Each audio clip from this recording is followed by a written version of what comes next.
Good morning, good afternoon, and good evening, everybody. Thank you for tuning into another Supatease video. And in this one, I'm going to be going through Discipline Priest. This is a specialization that I have been having a ton of fun on. If you like aggression, getting into the face of your opponent and just ponying people up with outplay after outplay, feeling like you're on that limited clock feeling, your mana is going to run out. You got to get something done. It's very high intensity and high reward as well for all of that intensity.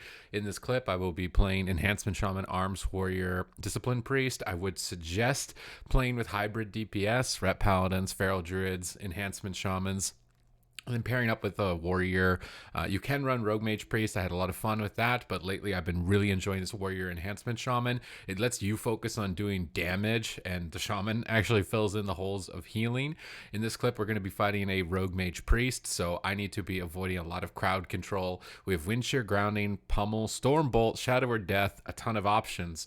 So what you want to do because of this is tell your team when you're going to use Shadow or Death to avoid polymorph. So if I see polymorph being casted, I will say I can death this. This will notify my partners we're not using interrupts, and then Shadow or Death will be used. If you're faked on it, you then say I was faked on Shadow or Death. Then somebody else will step in with Wind Shear or Grounding to disrupt that. And that is the most important communication that happens in a game against a mage specifically.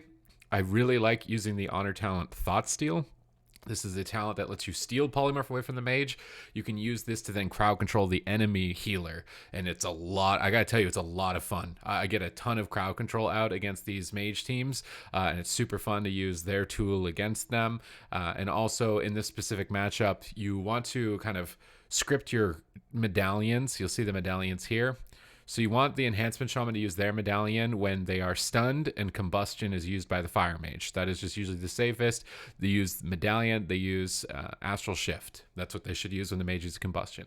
So at the start of the game, I pre-shield. My shaman gets stunned. I look for the mage and look at Gladius. As soon as I see combustion, I tell my shaman to trinket and wall. You can see it's immediate. Trinket, wall, grounding, heal. We also use Warrior Fear on the combustion. You as the healer want to use your trinket on blind. You can sometimes try to greet it, but generally I am almost always using my trinket on blind. If you play this way, you need to realize that you could become a target against Rogue Mage Priest, which I immediately do, and this will often happen. So I will use Pain Suppression. This reduces damage when I'm stunned, and is the only cooldown I can use. However, they have now gotten Pain Suppression and my trinket and my shaman's trinket. So we're in a very tough position. We need to get aggressive. So I steal polymorph from their mage, and then I start pushing on top of the priest using Rapture to allow me to move. This lets me use Power Word Shields on the move. I want to use Radiance to get my team top, to get them aggressive and start turning the tables here. I'll then cast polymorph on the enemy healer out of my fear and control them for 8 seconds, getting my Purge the Wicked up onto the mage and the rogue and tossing out penances to try and be mana efficient. And I will just go for a mind games to bait interrupts, and then when I'm interrupted, I'll polymorph the healer again. That's really good because you have Shadow and Arcane when you steal this polymorph. I get stunned here and I can't death, so I need to say stop the mage, which then my team does. They use Wind Shear. They prevent the mage from landing a Ring of Frost. However, they still continue to crowd control using Psychic Scream, which my shaman can use Tremor. So you say Tremor Totem, you'll get out of Psychic Scream. You can get your dots back on the target. You can then use Shadow or Death because you're no longer crowd controlled. So I'm going to death this is what I'll communicate, and I use Shadow or Death as the Ring of Frost finishes, immuning myself to the Ring of Frost, putting myself on DR, and they're not likely to kill the shaman when they aren't stunned, even though he's at half health. You can see popping himself back up. So you always gotta look, is the shaman stunned? Now, because of the way the game played out earlier, I have no trinket, no pain suppression. I am an easy target. So I need to start positioning away from the fight, although right before that I go in for a fear on the priest, trying to get my team aggressive, but I need to anticipate a bit of damage here, which means that you don't want to really be standing too close to the rogue. So I start pulling away as soon as possible. This way it's obvious who is the rogue going to go after, right? If you have distance between you and the rogue.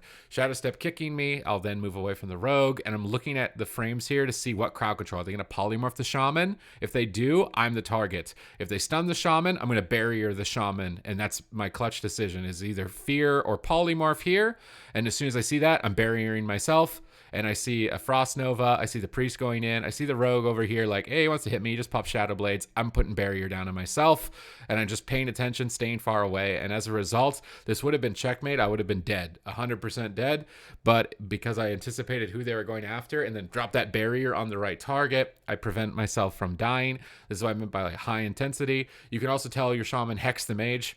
Really good to utilize Hex against mages to take them out of the game. Generally, they're very tanky and hard to kill. It's better to control them and remove some of their bonuses from the fight. Then I decide I want to get away from the open field. I don't want to be in line of the Priest to attack me, so I Door of Shadows back to the pillar, and I just launch penances and keep my atonement up with Powered Shield on targets, and so I can line of sight at the pillar, avoid crowd control, still stay reasonably far from the mage. You want to use Mass Dispel when the mage uses Ice Block. It is a pretty hefty mana cost sometimes, but if you have the conduit to reduce the cost, I still think it's worth just trying to.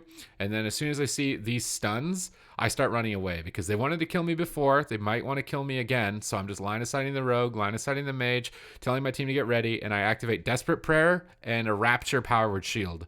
This increases my maximum health and provides a little bit of a buffer. However, it is combustion, so my warrior comes back, intervening me, and then providing me a ton of healing once my shaman is out. Also, when Mind Games is on you, right here, I can't heal, so I need to use Powered Shields.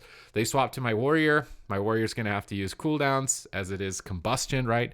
So just kind of scripting out your rally or your die by the sword here, whenever this orange icon and you're the target, is a really good idea. So you want to use personal defensives whenever combustion is up. As soon as we've survived, we want to start getting aggressive. So I'll steal Polymorph.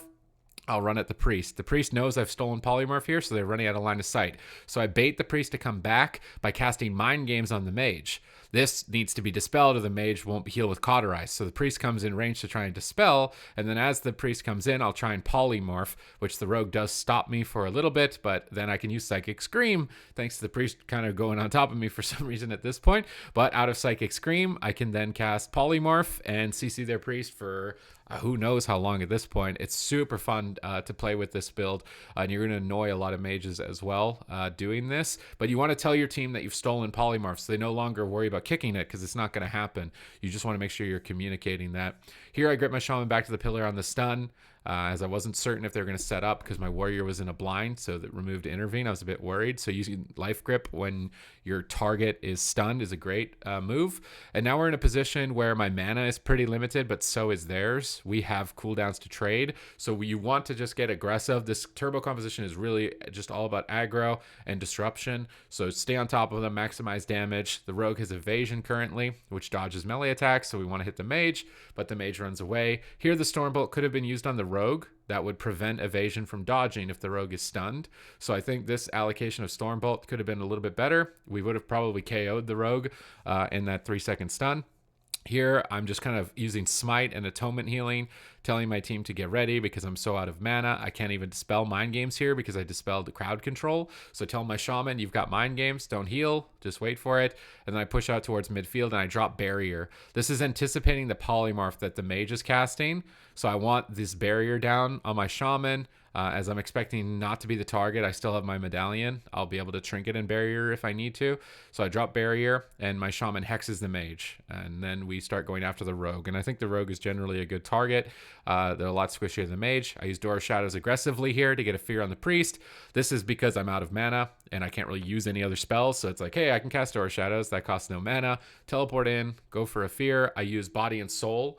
And Body and Soul is very important. This will provide a sprint to your Powered Shield, so you can shield yourself after Door of Shadows, and you'll be running Zoom Zoom. Ironically, his name is Zoom. And you'll be able to fear him as a result. I liked playing Power Infusion Legendary in this matchup. I didn't talk about when I pressed it, but your teammates will tell you when they're doing damage, or they should be if you want to be winning, right? So whenever your shaman is saying we're going to do damage, or your team is stunning a target, you can generally power infuse the shaman and they'll get a ton of Wind Fury attacks. They're going to love you a lot. Even though I'm not a paladin, as this composition, in this game we're 2750, I'm currently 2850. I'm looking to try and push to 3000 rating if I can get Clack off of Valheim.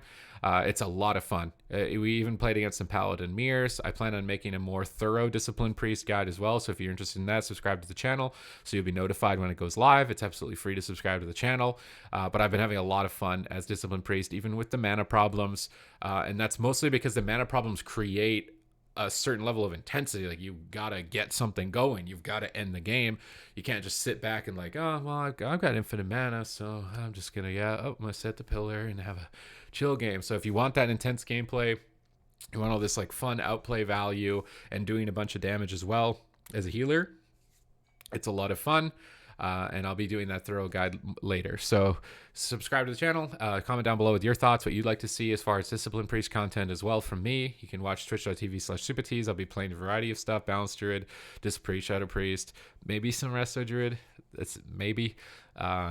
Looking to level some alts as well in the future and maybe switch it up every season. So I'm looking to kind of be a variety of content here. Other than that, thank you very much for watching, and I will see you in the next video.